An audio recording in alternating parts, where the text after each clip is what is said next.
Hey guys, thank you udah klik video ini.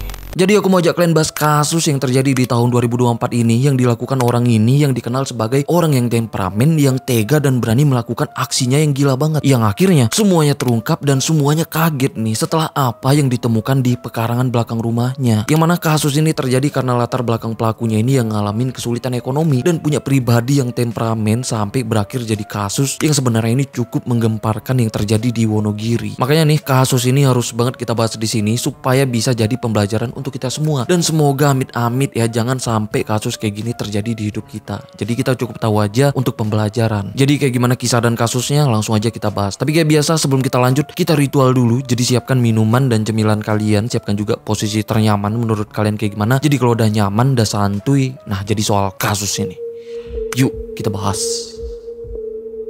Jadi semua dari kasus ini bermula dari orang ini yang bernama Supriyanto yang tinggal di desa Setren yang ada di Kecamatan Slogohimu, Kabupaten Wonogiri, Jawa Tengah, yang tinggal dengan kedua orang tuanya di sana. Dari kecil Supriyanto ini udah putus sekolah sejak SMP karena memutuskan kerja yang sebagai pekerja serabutan di desanya, yang biasanya kerjanya itu tergantung panggilan aja, misalnya untuk benerin genteng bocor, benerin pompa yang rusak, beresin kebun dan lain-lain, yang biasanya kerjain apapun ya berdasarkan panggilannya. Sampai akhirnya di usianya yang udah 19 tahun, usia yang terbilang cukup muda untuk berumah tangga, Supriyanto pun memutuskan menikah dan tinggal dengan istrinya di rumah pemberian orang tuanya di desa Setren itu juga. Singkat cerita, dari pernikahan itu akhirnya ya dia pun itu dikaruniain 2 anak. Nah karena udah punya anak, ya pastinya kebutuhan pun jadi meningkat. Karena ini Supriyanto dan istrinya pun mulai ngalamin kesulitan keuangan. Karena saat itu Supriyanto ini cuman pekerja serabutan di desanya yang cuman kerja kalau ada panggilan aja. Karena ini Supriyanto pun akhirnya berusaha nambah penghasilannya dengan kerja jadi juru parkir di kawasan objek wisata yang ada di Wonogiri. Nah tapi ya tetap aja saat itu Supriyanto pun tetap ngalamin kesulitan keuangan. Nah karena masalah keuangan yang jadi masalah utamanya saat itu, ditambah Supriyanto juga emang tipikal orang yang temperamen, jadinya ya dia dan istrinya pun itu mulai sering bertengkar. Terus di waktu yang sama juga di tahun itu ya, tepatnya di tahun 2009, Supriyanto pun ngalamin masalah dengan orang lain. Karena saat itu Supriyanto ini sempat menggadaikan HP-nya sebesar 500.000. Nah tapi di waktu yang udah tenggang dia nih nggak bisa nebus HP-nya. Karena inilah Supriyanto pun mikir keras tuh gimana caranya dia bisa mendapatkan uang sebesar 500.000 saat itu juga. Nah akhirnya karena udah kebingungan ya, Supriyanto pun ngajak satu temennya yang bernama Surono yang sesama juru parkir untuk merampok motor orang yang melintas di kawasan hutan Donoloyo. Karena Supriyanto ini tahu banget tuh jalanan di kawasan itu emang sepi, yang biasanya emang sering dilaluin orang-orang pacaran. Akhirnya di bulan Mei di tahun itu ya, di tahun 2009, aksinya ini pun benar-benar mereka lakukan, yang mana mereka berhasil merampok bahkan menyerang korbannya yang merupakan sepasang kekasih. Sampai mereka pun berhasil merampas semua barang berharga milik korbannya. Itu berupa 1 motor Mio, 2 dompet, 2 HP, bahkan cincin emas milik korbannya. Setelah itu mereka pun melarikan diri dan ninggalin kedua korbannya dalam keadaan luka parah setelah mereka serang menggunakan celurit. Yang akhirnya beberapa jam kemudian warga yang lewat gak sengaja nemuin sepasang kekasih yang dipunin luka di pinggir jalan. Karena ini warga yang ngeliat pun langsung ngebantuin dan melarikan kedua korbannya itu ke rumah sakit. Tapi sayangnya salah satu korbannya gak selamat, yang akhirnya mengembuskan nafas terakhirnya saat nyampe di rumah sakit. Nah sedangkan satu korbannya lagi itu berhasil selamat biarpun dalam keadaan kritis. Karena ini singkat cerita akhirnya ya Supriyanto dan Surono pun akhirnya berhasil ditangkap, dan setelah melalui proses panjang akhirnya ya di bulan Oktober yang masih di tahun itu, di tahun 2009, mereka pun akhirnya menjalani persidangan, yang mana di situ Supriyanto pun akhirnya dijatuhin hukuman 15 tahun penjara, sedangkan Surono itu dijatuhin hukuman 10 tahun penjara. Nah yang mana mereka ini ya itu dipenjara di lapas Sragen yang ada di Kabupaten Sragen, Jawa Tengah. Terus setelah Supriyanto dipenjara, istrinya yang kecewa dan malu ya karena suaminya yang menjadi pelaku perampok sadis, akhirnya ya istrinya pun itu nggak tahan lagi, yang akhirnya istrinya pun menceraikan Supriyanto ini. Yang emang ini pun jadi pukulan keras untuk Supriyanto, yang akhirnya dia kehilangan segalanya. Yang saat itu ya dia cuma bisa larut dalam penyesalannya sendiri di balik jeruji besi. Karena ini Supriyanto di lapas sebenarnya sempat tobat karena dia mulai rajin mendalami agama dan mulai rajin menjalankan ibadah. Bahkan beberapa kali dia menjadi imam tuh di masjid lapasnya saat menunaikan ibadah jemaah di sana. Sampai perubahan dan perilaku baiknya di lapas pun itu diakuin pihak lapasnya. Sampai akhirnya ya setelah menjalani kurang lebih 11 tahun penjara, tepatnya di tahun 2020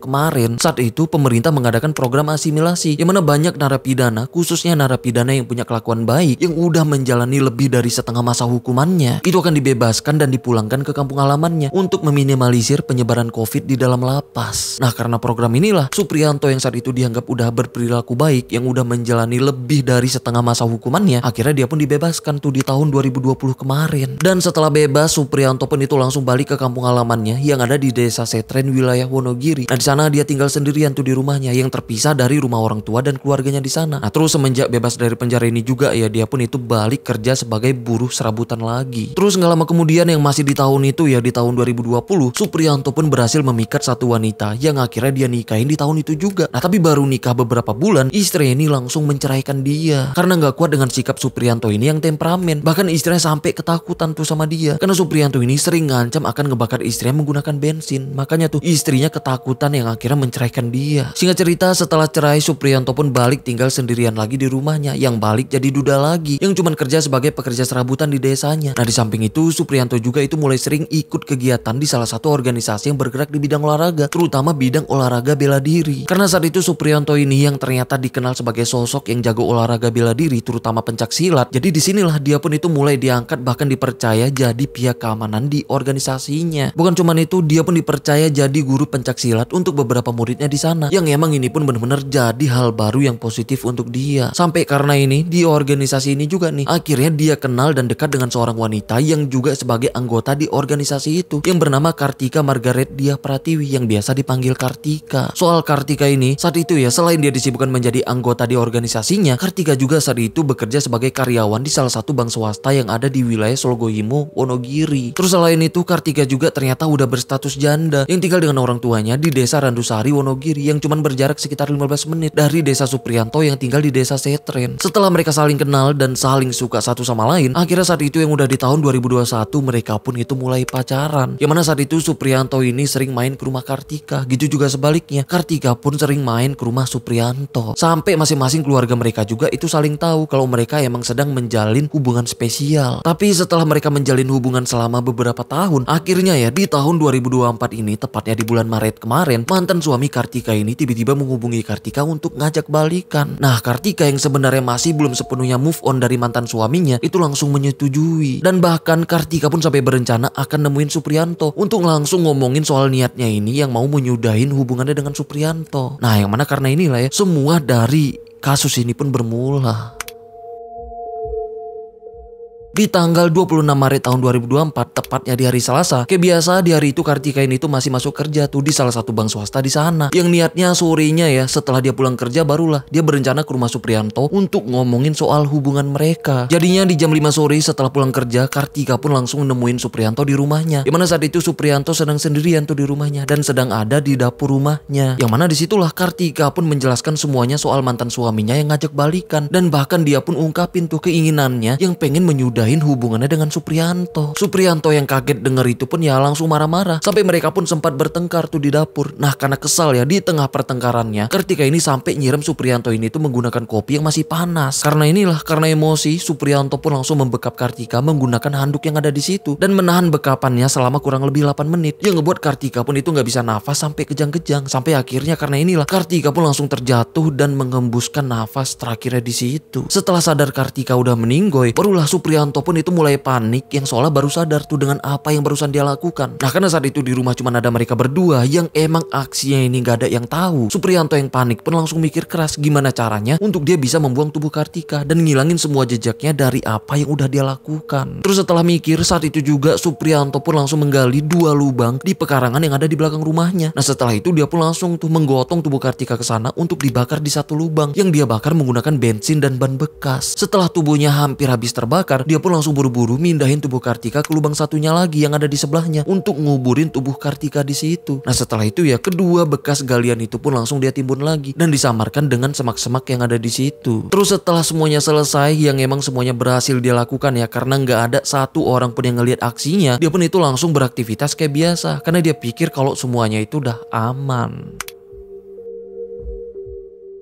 Sedangkan di sisi lain yang masih di hari yang sama ya tepatnya di hari Selasa malam, keluarga Kartika di rumah itu mulai panik karena nggak biasanya saat itu Kartika ini tuh masih belum pulang kerja tuh sampai larut malam, apalagi kondisinya yang nggak bisa dihubungin. Yang emang ini pun ngebuat keluarganya pun ya pastinya resah karena keluarganya pun itu sempat langsung mendatangi bank tempat Kartika kerja, tapi ya nggak ada hasil apapun. Jadinya keluarganya yang saat itu udah makin resah, akhirnya ya keluarganya pun langsung melaporkan soal hilangnya Kartika ini ke Polsek Sologohimo. Dan sejak ini Kartika pun langsung masuk daftar sebagai orang hilang di kawasan Slogohimo, Wonogiri. Dan polisi pun langsung melakukan penyelidikan soal hilangnya Kartika ini dengan menyelidiki orang-orang terdekatnya, termasuk Supriyanto yang saat itu emang dikenal keluarganya sebagai pacarnya Kartika. Nah karena ini polisi pun sempat mendatangi rumah Supriyanto untuk ngabarin soal Kartika yang saat itu udah dinyatakan hilang, dan polisi pun menanyakan tuh soal hilangnya Kartika ini ke Supriyanto. Tapi di situ Supriyanto pun gak mengakui, bahkan seolah kaget pas polisi ngabarin soal pacarnya yang hilang. Tapi pengakuannya itu gak ngebuat polisi percaya gitu aja, karena saat itu emang banyak kecurigaan yang mengarah ke Supriyanto ini, terutama dari pihak keluarga Kartika yang emang curiga seolah ya hilangnya Kartika ini tuh emang ada hubungannya dengan Supriyanto. Bukan cuman karena dia pacarnya Kartika, tapi karena saat itu ya keluarga Kartika juga tahu kalau Supriyanto ini tuh mantan napi yang sempat dipenjara karena kasus pembunuhan. Apalagi Supriyanto juga emang dikenal orang yang temperamen yang gampang emosian. Nah karena inilah keyakinan mereka semua itu mengarah ke Supriyanto. Karena inilah secara diam-diam polisi pun mulai mengawasi seluruh pergerakan Supriyanto, termasuk nanya ke beberapa tetangganya di sana. Yang ternyata ada satu pengakuan dari salah satu tetangganya yang katanya ya di tanggal 26 Maret atau di hari Kartika ini hilang, dia sempat ngeliat di hari itu, tepatnya di sore harinya, emang ada seorang wanita muda yang datang ke rumah Supriyanto. Tapi setelah itu dia emang gak ngeliat lagi wanita itu keluar dari rumah Supriyanto. Nah karena yang dia lihat itu ya pas wanita itu datang aja, yang mana pengakuannya ini seolah menggambarkan ya kalau wanita itu cuman kelihatan masuk tapi gak pernah kelihatan keluar lagi. Yang mana karena pengakuan inilah polisi pun makin yakin lagi tuh kalau hilangnya Kartika ini ada hubungannya dengan Supriyanto. Karena ini polisi pun langsung mendatangi rumah Supriyanto lagi, yang kali ini kedatangan polisi itu untuk meriksa Supriyanto secara menyeluruh dan juga melakukan penyisiran di sekitaran rumahnya itu menggunakan anjing pelacak. Dan disinilah dengan mudahnya anjing pelacak pun langsung mengendus ada sebuah titik mencurigakan di sebuah pekarangan yang ada di belakang rumahnya Supriyanto ini. Karena ini fokus polisi pun langsung beralih untuk menyelidiki pekarangan yang ada di belakang rumahnya. Yang akhirnya ya setelah diselidiki lagi, polisi pun nemuin tuh adanya bekas galian di situ. Setelah galian itu dibongkar, akhirnya disitulah polisi pun dikagetkan dengan temuan kerangka tubuh manusia yang udah terkubur dengan kondisi yang pastinya udah gak dikenalin lagi karena kondisinya yang udah hangus terbakar. Karena temuan itu yang terletak di belakang rumahnya, akhirnya saat itu barulah Supriyanto pun langsung ditahan. Sedangkan temuan tubuh tadi itu langsung dibawa ke rumah sakit untuk diautopsi dan memastikan identitasnya dengan cek DNA. Setelah dipastikan benar ternyata itu emang benar-benar tubuhnya Kartika, keluarganya pun histeris dan pastinya shock tuh karena gak nyangka akhirnya Kartika ditemukan tapi dalam keadaan yang udah kayak gitu. Karena ini saat itu juga Supriyanto yang udah ditahan ya itu langsung diperiksa dan pastinya diinterogasi. Nah karena kebohongan gak akan bertahan lama diinterogasi, apalagi dengan bukti-bukti yang semuanya mengarah ke dia, akhirnya ya Supriyanto pun gak punya pilihan lain lagi selain harus